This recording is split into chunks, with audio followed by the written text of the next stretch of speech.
സദൃശവാക്യങ്ങൾ അധ്യായം 22.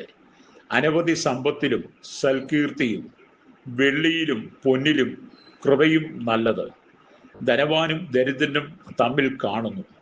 അവരെ ഒക്കെയും ഉണ്ടാക്കിയവൻ യഹോവ തന്നെ. വിവേകമുള്ളവൻ അനർത്ഥം കണ്ട് ഒളിച്ചുകൊള്ളുന്നു. അല്പബുദ്ധികളോ നേരെ ചെന്ന് ഛേദപ്പെടുന്നു. താഴ്മയ്ക്കും യഹോവ ഭക്തിക്കും ഉള്ള പ്രതിഫലം ധനവും മാനവും ജീവനും ആകുന്നു. വക്രന്റെ വഴിയിൽ മുള്ളും കുടുക്കും ഉണ്ട്. തൻ്റെ പ്രാണനെ സൂക്ഷിക്കുന്നവൻ അവയോട് അകന്നിരിക്കട്ടെ. ബാലൻ നടക്കേണ്ടുന്ന വഴിയിൽ അവനെ അഭ്യസിപ്പിക്കാം. അവൻ വൃത്തനായാലും അത് വിട്ടുമാറുകയില്ല. ധനവാൻ ദരിദ്രന്മാരെ ഭരിക്കുന്നു. കടം മേടിക്കുന്നവൻ കടം കൊടുക്കുന്നവന് ദാസൻ. നീതികേട് വിതയ്ക്കുന്നവൻ ആപത്ത് കൊയ്യും. അവന്റെ കോപത്തിന്റെ വടി ഇല്ലാതെയാകും. ദയാകടാക്ഷമുള്ളവൻ അനുഗ്രഹിക്കപ്പെടും. അവൻ തൻ്റെ ആഹാരത്തിൽ നിന്ന് അഗതിക്ക് കൊടുക്കുന്നുവല്ലോ. പരിഹാസിയെ നീക്കിക്കളയുക, അപ്പോൾ പിണക്കം പൊയ്ക്കൊള്ളും. കലഹവും നിന്ദയും നിന്നുപോകും. ഹൃദയശുദ്ധി ഇഷ്ടപ്പെടുന്നവന് അധരലാവണ്യം ഉണ്ട്.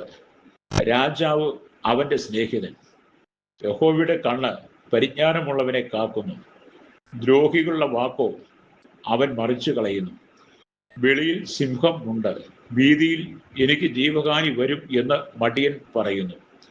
പരസ്ത്രീയുടെ വായി ആഴമുള്ള കുഴി ആകുന്നു. യഹോവയാൽ ത്യജിക്കപ്പെട്ടവൻ അതിൽ വീഴും. ബാലന്റെ ഹൃദയത്തോട് ഭോഷത്വം പറ്റിയിരിക്കുന്നു. ശിക്ഷയ്ക്കുള്ള വടി അതിനെ അവനിൽ നിന്ന് അകറ്റിക്കളയും.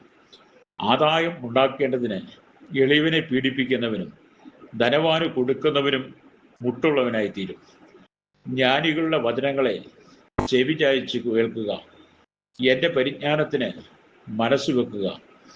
അവയെ നിന്റെ ഉള്ളിൽ സൂക്ഷിക്കുന്നതും നിന്റെ അധരങ്ങളിൽ അവ ഒക്കെയും ഉറച്ചിരിക്കുന്നതും മനോഹരം.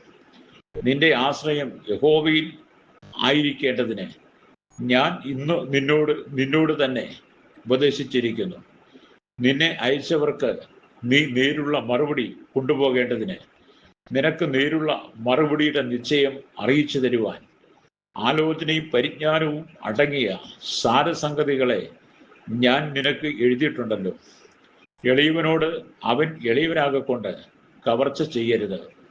അരിഷ്ടനെ പടിവാതിക്കൽ വെച്ച് പീഡിപ്പിക്കുകയും അരുത്. യഹോവ അവരുടെ വ്യവഹാരം നടത്തും. അവരെ കൊള്ളയിട്ടവരുടെ ജീവനെ കൊള്ളയിടും. കോപശീലിനോട് സഹിത്തമരുത്.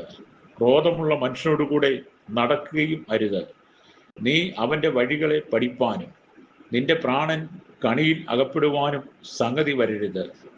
നീ കൈയടിക്കുന്നവരുടെ കൂട്ടത്തിലും കടത്തിന് ജാമ്യം നിൽക്കുന്നവരുടെ കൂട്ടത്തിലും ആയി പോകരുത്. വീട്ടുവാൻ നിനക്ക് വകയില്ലാതെ വന്നിട്ട് നിന്റെ കീഴിൽ നിന്ന് നിന്റെ മെത്ത എടുത്തു കളവാൻ ഇടവരുത്തുന്നത് എന്തിന്? നിന്റെ പിതാക്കന്മാർ ഇട്ടിരിക്കുന്ന പണ്ടത്തെ അതിർ നീ മാറ്റരുത്. പ്രവൃത്തിയിൽ സാമർഥ്യമുള്ള പുരുഷനെ നീ കാണുന്നുവല്ലോ.